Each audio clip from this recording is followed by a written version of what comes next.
Speaking at the UN General Assembly in New York, Barack Obama has defended America's foreign military interventions and stressed that Washington must remain heavily engaged in the Middle East.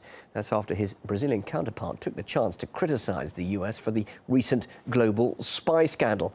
Let's cross now to RT's Marina Portnaya. She is in New York to give us more details on this. Marina, so how did Obama justify his position on foreign policy there? Well, centering on Syria at the start of his United Nations General Assembly speech, U.S. President Barack Obama called on the international community to enforce a ban on chemical weapons in Syria. And he said the best way for that to be done is for the United Nations Security Council to adopt a strong resolution, what he called, on the Russia-U.S. brokered deal on Syria. And that would agree for Syria to transfer its chemical weapons stockpile to the international community. Now, he also said that that resolution is necessary to make sure that Damascus keeps its word, and there needs to be consequences in that resolution in the event that the Syrian government does not. Now, instead of specifically mentioning military intervention, the U.S. leader said that all options are on the table to ensure U.S. national security interests in the Middle East. He also told the world body that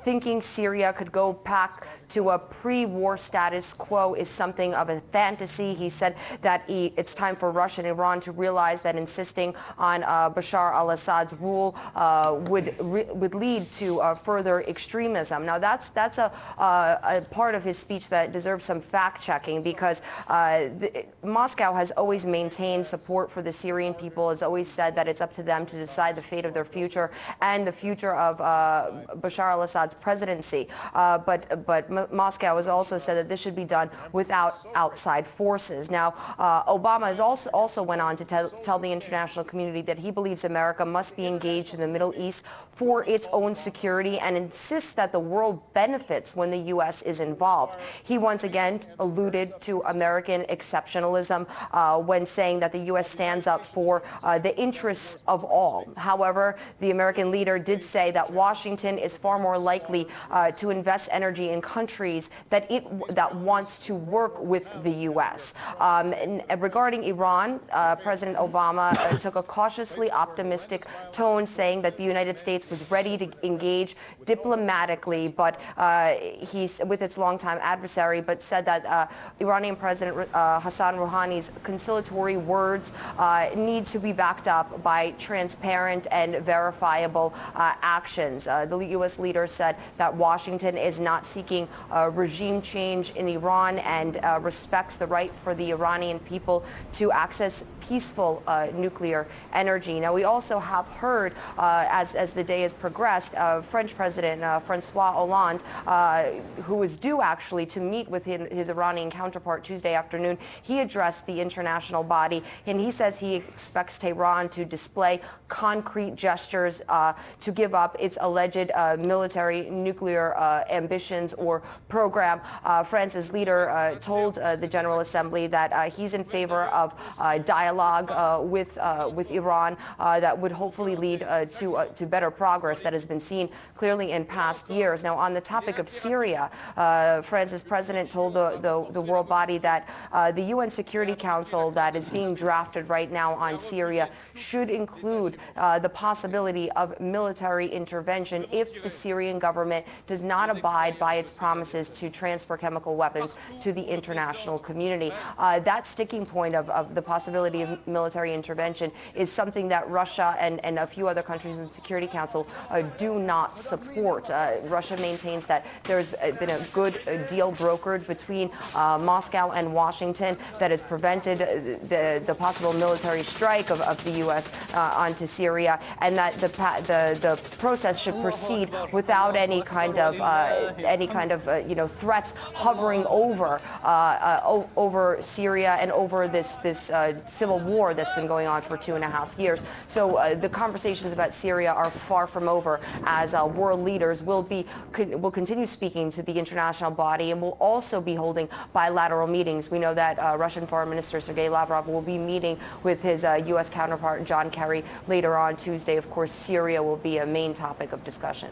And Marina, we can't not mention the Brazilian president. Certainly didn't mince her words today, did she? Washington, for the NSA spy scandal, really was in her target, wasn't it? What did she say about that? It certainly was, and she jumped right into it. Brazilian President Dilma Rousseff said that the world has not been happy in the aftermath of finding out the U.S.'s pervasive spying programs, not only domestically but internationally. She criticized the U.S. For meddling in such a manner that she said in the lives and affairs of other countries. She said it's a breach of international law and it's an affront to the principles that should otherwise govern relations between countries. President Rousseff also used her opening speech to announce that Brazil would be adopting legislation and technology to protect itself from illegal interception of communications. She also called for the establishment of a multilateral internet government framework at the UN that would prevent the type of global spying that America's National Security Agency has been executing for so many years. Now, we should mention this speech in context because the Brazilian leader just recently canceled her scheduled trip to the White House that was supposed to take place in October. This as a result after finding out that the NSA spied on her personal communications as well as the communications of her workers and her aides. President Rousseff said that there can be no democracy and there can be no freedom of speech as long as these pervasive spying programs that the NSA is conducting prevail and continue to go on. So clearly this NSA spy program bothered Brazil as well as it has bothered a lot of Latin American countries, and they'll be surely to bring it up in the days ahead as the international community discusses the most pressing issues around the world. Marina, thanks very much indeed for that. Live from New York, Marina Portner.